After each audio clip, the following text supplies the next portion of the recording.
Denis Kessler était l'invité de la conférence de la Monaco Mediterranee Foundation. Il a été vice-président du MEDEF et est désormais le président-directeur général d'un groupe de réassurance.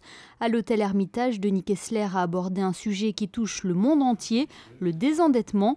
Il faut remonter aux années 2000 après les attentats du World Trade Center pour connaître les origines de ce vaste sujet.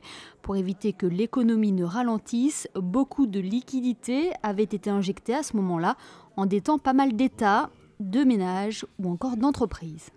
On a accumulé beaucoup de dettes et puis tout d'un coup la crise est survenue et il va falloir résorber dans les années qui viennent un montant de dette tout à fait exceptionnel qui représente 4 fois le revenu national annuel dans un pays comme les États-Unis ou dans les pays comme l'Europe. Denis Kessler ne parle pas de crise, mais de crise de la dette. Dans certains cas, les pays sont quasiment au bord de la faillite. C'est le cas de la Grèce, par exemple.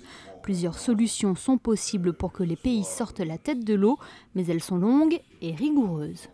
Tant qu'on n'aura pas apuré ces dettes, tant qu'on n'aura pas retrouvé une situation correcte, acceptable en matière de finances publiques et de finances des États, eh bien nous ne retrouverons pas la croissance et c'est la raison pour laquelle ce message n'est pas très encourageant, mais c'est malheureusement la seule voie, apurer ces dettes pour pouvoir repartir, retrouver la croissance, recréer des emplois et retrouver la compétitivité.